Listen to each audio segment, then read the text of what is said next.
नमस्ते विद्यार्थी मित्रांनो, idle class या आपल्या यूट्यूब चॅनलमध्ये तुम्हा सर्वांचं स्वागत आहे। विद्यार्थी मित्रांनो, आजच्या या व्हिडिओमध्ये आपण एक शाब्दिक उदाहरण पाहणार आहोत। या अगोदर हे जे आहे उदाहरण हे भरपूर वेळा विचारलेलं आहे, आत्ताही विचारण्याची शक्यता आहे। फक्त काही चेंजेस यामध्ये होतील, परंतु ही सोडवण्याची जी पद्धत आहे तीच राहील। तर नक्की या शाब्दिक उदाहरणाचा अभ्यास करा, समजून घ्या। प्रकरण 3 अंकगणिती श्रेणी यामधील हे शाब्दिक उदाहरण आहे। तर पहा, एका नाट्यगृहात खुर्च्यांच्या एकूण 27 रांगा होता। पहा, एकूण रांगा किती आहेत? 27। पहिल्या रांगेत 20 खुर्च्या आहेत, दुसऱ्या रांगेत 22 खुर्च्या आहेत, तिसऱ्या रांगेत 24 खुर्च्या, याप्रमाणे सर्व खुर्च्यांची मांडणी आहे। तर 15व्या रांगेत एकूण किती खुर्च्या असतील आणि नाट्यगृहात एकूण किती खुर्च्या असतील आपल्याला हे काढायचं आहे। पहा, एकूण रांगा किती आहेत? 27। 27 समजा असे 27 रांगा आहे। एका पहिले जी रांग आहे त्यात 20 आहेत, दुसऱ्या रांगेत 22 आहे, तिसऱ्या रांगेत 24 आहे। म्हणजे 20, 22, 24 ही एक आपल्याला क्रमिका मिळते। पहा, आता या क्रमिकेवरून आपल्याला काय करायचंय की आता पहा, पहिल्यात 20 आहे, दुसऱ्यात 22 आहे, तिसऱ्यात 24 आहे। यामधील फरक पाहिला तर आपल्याला फरक किती दिसतोय? 2। म्हणजे चौथ्या ह्याच्यामध्ये किती असतील? 26। तर चला आपण हे मांडूया। तर पहा, जे आपल्याला दिलेले ते आपण लिहूया। नाट्यगृहात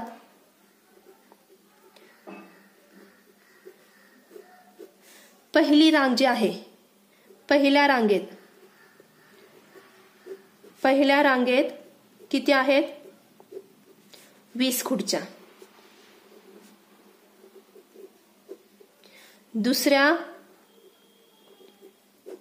दुसऱ्या रांगेत किती आहेत? 22। आणि तिसऱ्या रांगेत किती आहेत? 24 खुर्च्या आहेत। तर पहा, आता येथे आपणास काय कळतंय की 20, 22, 24 ही क्रमिका आपल्याला काय होते? मिळते।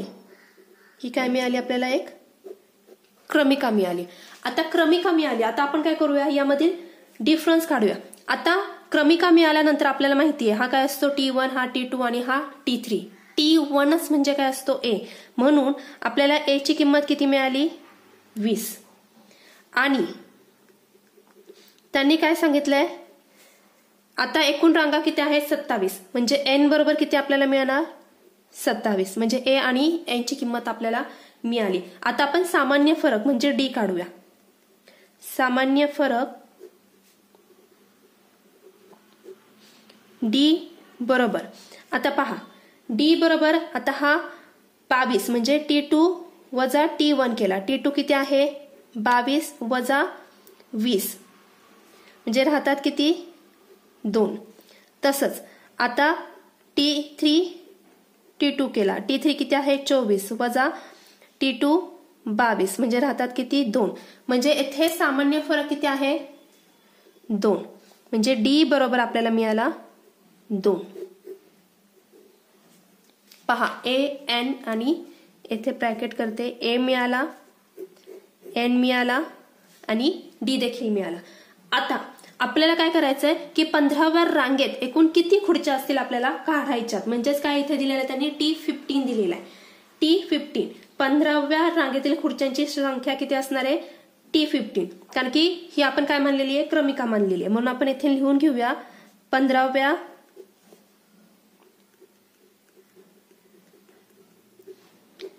रांगेतील खुर्च्यांची संख्या किती येणार? T15। का T15 येणार आहे? कारण की हा काय आहे? T1, हा T2, हा T3 असं आपण 15 पर्यंत जाणार आहे। म्हणजे शेवटचं जी संख्या असेल ती काय येणार आहे? T15। आणि आपल्याला हा T15 काढायचा आहे। त्यांनी T1 दिलेला आहे, T2 दिलेला आहे, T3 दिलेला आहे। कळलं की 15व्या रांगेतील खुर्च्यांची संख्या आपण T15 का मांडली? ठीक आहे। आता पहा, आता आपण एक सूत्र वापरणार आहोत। कुठलं सूत्र वापरायचं आपल्याला? Tn बरोबर A अधिक कंसात N वजा 1 D। आता Tn म्हणजेच काय? T15 दिलेला आहे, म्हणून T15 बरोबर आता A ची किंमत किती आहे 20 अधिक कंसात N किती आहे 15. आपल्याला 15वे पद काढायचं म्हणजे 15 वजा 1 D फरक किती आलेला आहे 2. आता 20 अधिक 15 मधून 1 गेले राहिले 14 गुणिले 2 म्हणजे 20 अधिक 14 दुने 28 आणि 20 आणि 28 होतात 48 म्हणजे T15 आपल्याला किती मिळाला 48. म्हणून आपण काय लिहिणार 15व्या रांगेतील खुर्च्या किती असणार आहेत 48. पहा आपल्याला T15 मिळाला 48.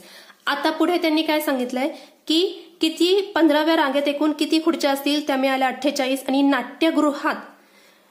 नाट्यगृहात एकूण किती खुर्च्या असतील. आता नाट्यगृहातील एकूण खुर्च्या काढायच्या म्हणजेच आपल्याला काय काढायचं आहे SN काढायचं आहे. तर पहा आपण येथे लिहून घेणार आहोत. पहा आता नाट्यगृहातील एकूण खुर्च्या काढण्यासाठी आपण या सूत्राचा वापर करणार आहोत. सूत्र आहे SN बरोबर N/2 ब्रॅकेटमध्ये 2A अधिक ब्रॅकेटमध्ये N वजा 1 ब्रॅकेट कंप्लीट D. म्हणजे नाट्यगृहातील एकूण खुर्च्या काढण्यासाठी क्रमाने 27 रांगातील खुर्च्यांच्या संख्येची बेरीज N27 आहे.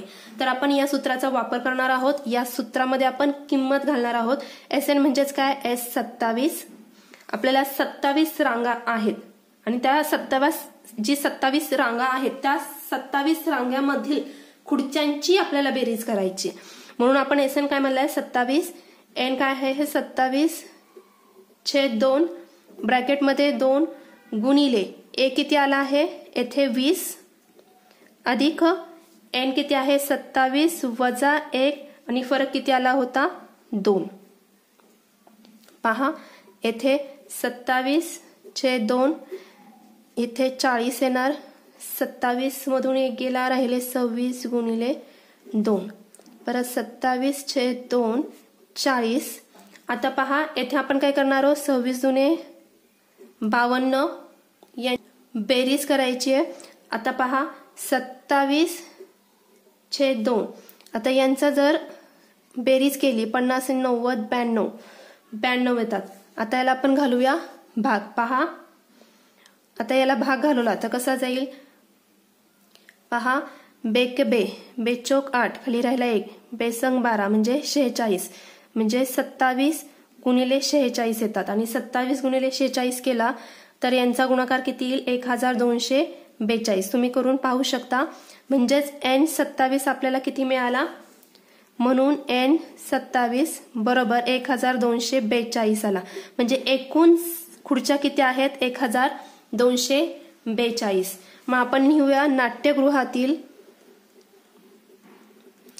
उदाहरण. जेव्हा तुम्ही शाब्दिक उदाहरण लिहिता तर शाब्दिक उदाहरण लिहून झाल्यानंतर आन्सर मिळाल्यानंतर शेवटी तुम्हाला एक असं सेंटेन्स लिहायचंय 48 खुर्च्या आहेत आणि एकूण खुर्च्या किती आहेत 1242 आहेत. पहा अशा प्रकारे आपण हे उदाहरण सॉल्व्ह केलेलं आहे. अत्यंत सोपं आहे. अशा प्रकारची उदाहरणं विचारली जाऊ शकतात. फक्त आता इथे नाट्यगृह सांगितलंय. तुम्हाला एक्झाम मध्ये विचारताना नाट्यगृहाच्या ऐवजी एखादा वेगळा शब्द वापरतील परंतु जी सॉल्व्ह करण्याची पद्धत आहे ती अशीच असेल. तर तुम्ही या शाब्दिक उदाहरणाचा नक्की सराव करा. व्हिडिओ आवडला तर व्हिडिओला लाईक करा. परीक्षेला जाता जाता नक्की हा व्हिडिओ पहा. अत्यंत सोपी उदाहरणं आहेत. घाबरून जायचं कारण नाहीये. फक्त सूत्र लक्षात ठेवायची आहेत. व्हिडिओ आवडला तर व्हिडिओला लाईक करा. चॅनलवरती नवीन असाल अजूनही सबस्क्राईब केले नसेल तर चॅनलला सबस्क्राईब करा. डिस्क्रिप्शन बॉक्समध्ये तुम्हाला भरपूर व्हिडिओ पाहायला मिळतील. नक्की तेथे व्हिजिट द्या. तर चला आता आपण पुन्हा पुढच्या व्हिडिओमध्ये एका नवीन उदाहरणासोबत भेटूया. तोपर्यंत धन्यवाद.